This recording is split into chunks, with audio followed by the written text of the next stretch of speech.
Racionalización es, de los tres conceptos vistos aquí, el más difícil de definir, porque Weber lo utiliza con formas y significados distintos a lo largo de su obra. En el significado que aquí importa, racionalización se refiere a un proceso general de deshumanización inevitable en el marco de las sociedades modernas que iríamos atravesando los individuos hasta nuestra extinción como individuos propiamente dichos, en el sentido que Weber le da a este término. Racionalización significa más técnicamente el abandono progresivo de los valores como motivadores últimos del comportamiento humano y su sustitución paulatina por una lógica de cálculo de medios y fines.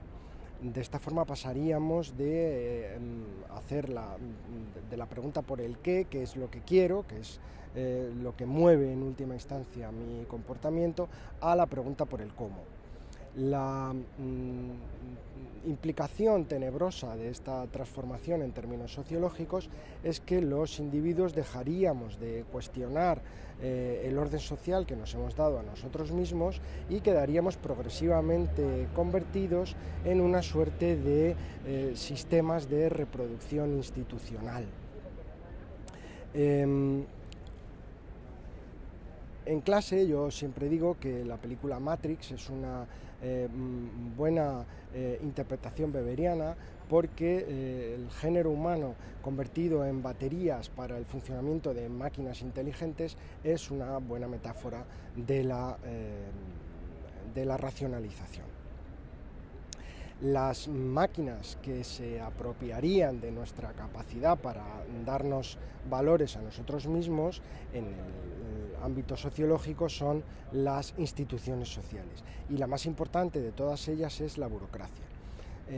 Para Weber, la burocracia representa el mayor desarrollo y al mismo tiempo el mayor peligro de la sociedad contemporánea. La burocracia es el sistema más avanzado para la toma de decisiones colectivas que hemos inventado los seres humanos. De largo, el más eficaz. Sitúa, idealmente, al individuo más capacitado en el puesto más adecuado a su capacidad para producir conocimiento, y de esta manera elabora un saber muy fuerte, muy legítimo, ante el que las opiniones, ideas, valores de los individuos perderían cierto peso. De esta forma, el funcionamiento normalizado de la burocracia produciría una especie de deslegitimación de todos los saberes que no sean los estrictamente racionales, es decir, los que no provengan del cálculo de medios y fines. Pongamos un ejemplo. El político que presenta un plan de recortes sociales con el argumento de que es la única política posible, está razonando burocráticamente, y los votantes que le apoyan están de acuerdo con esta mirada.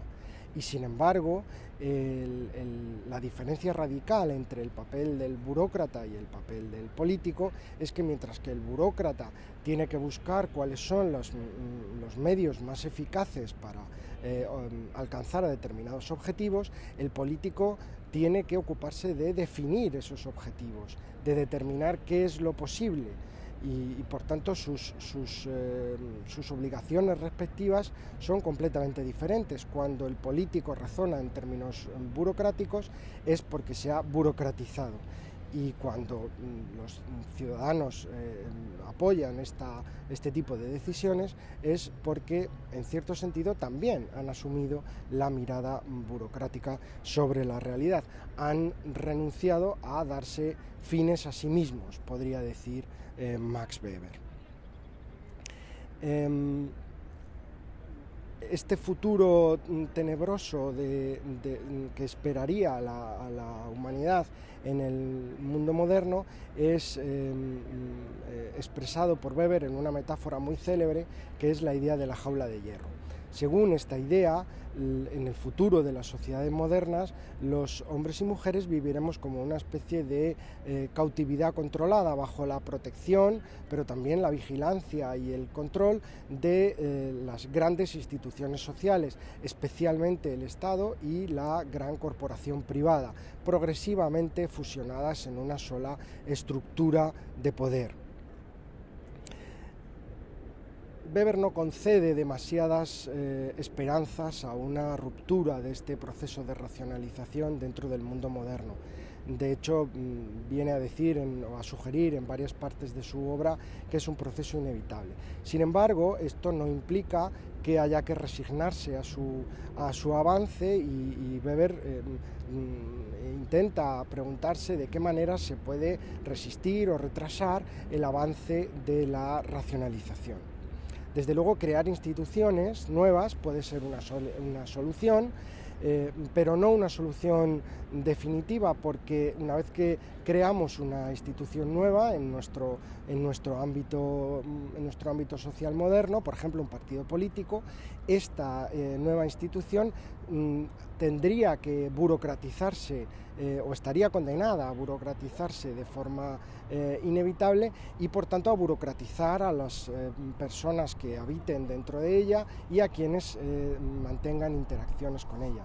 Con lo cual, la creación de instituciones por sí sola no es una solución viable, ni siquiera retrasaría demasiado el avance de la racionalización. Weber se inclina por la creación de un tipo particular de instituciones que contengan en su interior elementos no burocratizables. Me explico. En un mundo secularizado como el nuestro, donde la religión ha quedado o tiende a quedar en un segundo plano, la política sería el ámbito de defensa de unos valores últimos que los individuos nos podamos dar a nosotros mismos después de una discusión y debate libre. Dentro de este ámbito político, el partido político es la organización social elemental que estaría sujeta a sí mismo a este proceso de racionalización, salvo que fuera capaz de integrar en su interior elementos no burocratizables. Y la única fuente de elementos no burocratizables para Weber es lo que él denomina carisma. Este carisma iría asociado a los grandes líderes de masas de los partidos políticos, que para Weber representan un cierto halo de esperanza, especialmente al final de su obra, porque introducirían dentro de una organización burocratizada como es el partido político un elemento carismático no burocratizable. En sus últimas obras, escritas en 1919, Weber pide la aparición de nuevos profetas políticos para Alemania ante la crisis social que atraviesa su país.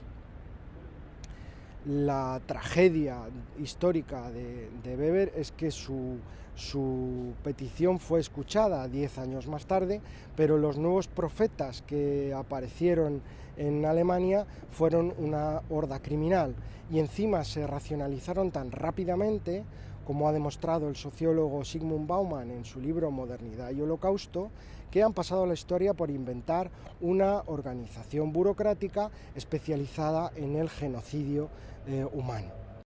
Acabamos.